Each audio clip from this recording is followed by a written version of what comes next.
Salut, eu sunt Gosti și o să fac un episod de Clash of Clans. La acest episod o să vă prezint un atac cu full dragon. Am primit provocare de la un abonat de-al meu, nu mai știu cum îl cheamă, nu mai țin minte. O să vă arăt niște replay-uri și mai multe chestii. Sar doar puțin că am ceva treabă pe aici. Ok.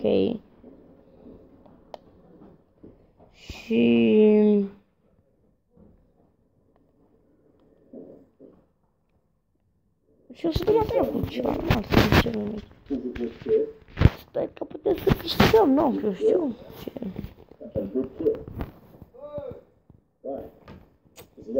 Opa. Nu o să vedem ce putem să facem. Opa.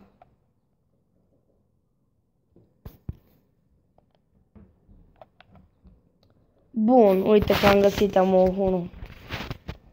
Nu. Bun, nu, hai că e bine. Nu, hai că e bine. Uite mai giganții, nu, hai să vedem ce să facem.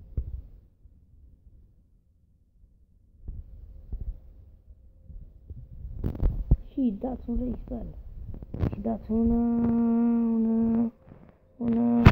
respel. Bine. Așa, și trimite Barbarian King-ul. Bun. Și...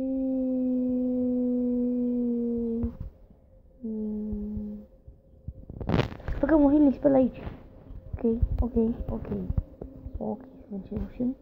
vedem ce reușim. Să facem.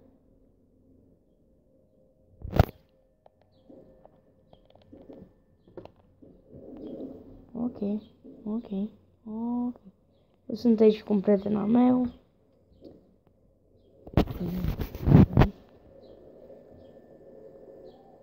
Oh, yes. Bă, am câștigat 3 stele. Nu mai mereu misiunea. Hai că vin și eu, bă, acum. Ai terminat turile? Cât timp mai ai?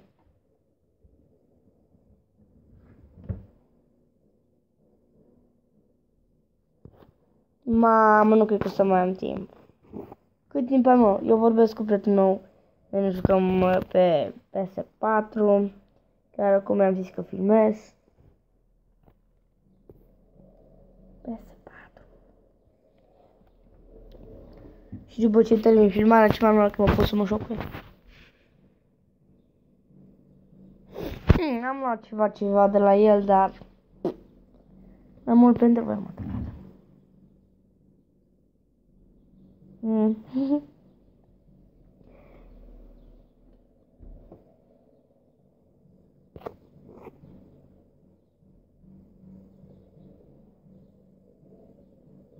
Hai, mă, că arcașele mele o să câștige. Archeșutele mele! Bă, cât timp mai ai acolo, bă? Să știu, ca să văd câți bani îți dă. Nu, mai stai.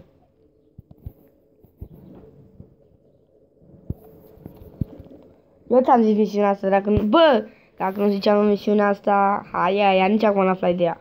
Dacă nu zicea Elias, doar dacă nu zicea Elias. Winner, am câștigat 3 stele, foarte ușor, foarte simplu. Am ajuns la 1634 de trofee. L-am jucat pe The Wolf, pe prietenul meu. Hai să vedem. Nu l-am întrecut, El are 1664. Ok. El a avut cel mai mult 2313 cupe. Acum arătăm baza. E puțin zdrobit ușor la bătaie, săracul.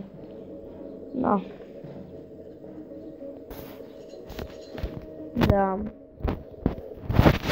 Cel mai ce avizor.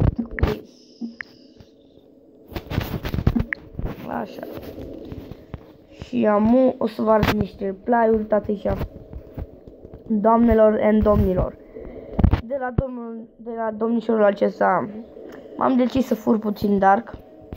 Că am zis că este prea bine dark acolo. Și m-am decis să-i fur dark-ul ăla de acolo. Nu m-a plăcut cum a stat acolo. Ce să faci? Și acel wizard a făcut toată treaba, uitați. Și am dat și 2 stele, cred. Cred că i-am dat 2 stele, cred. Nu mai știu prea bine, dar cred că i-am dat 2 stele. Nu, nu am dat 2 stele. Nu. Bun, de la asta am luat bine, cât am luat, dar... Uitați aici, stați, că nu-i tot. Încă una am mai găsit de la asta, am decis să fur mai mult. Dar uitați cât elixir am și luat. Și gold, stați-mă să vedeți. Și uitați acolo cum am decis să fur tot dark-ul. Și uitați ce poate face wizardii. Deci uitați-vă doar și priviți și nu clipiți. Wizardii distrug tot în calea lor. Tot distrug. Da? Și am reușit să dau 2 stele. Am luat 41.000 de K de elixir. 220k gold. Și acum mai vă arăt niște replay-uri să vedeți că mai pot și mai mult. Am decis la acest domnișor să fur și elixir și gold și dark. După cum vedeți, am putut să ajung aici în mijloc.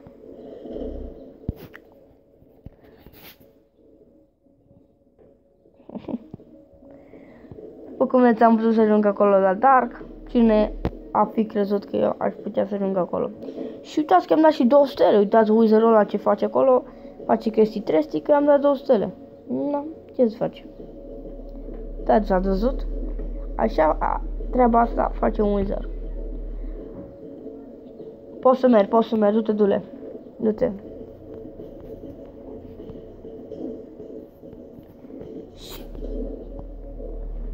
Și acum o să mai arăt încă un replay. Acesta, domnilor și domnilor, uitați aici. De pe acest băiat m-am decis să iau și... v-am arătat să...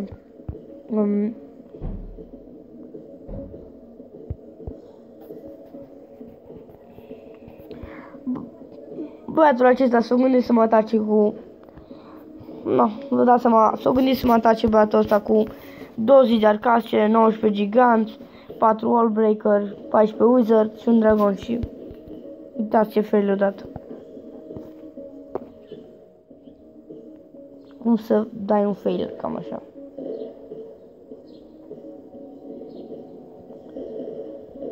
Doar giganți au apucat să-mi distrugă și gata. E giganți, adică. Nu mai făcut nimic, bă, da. Nu știu ce-a făcut, uitați. Ce repede a murit tot de la el. Nimic nu a putut să-mi facă. Mamă, opa, a apucat să iei rachete, bă, ăla, ai grijă. Mamă, și acum, da.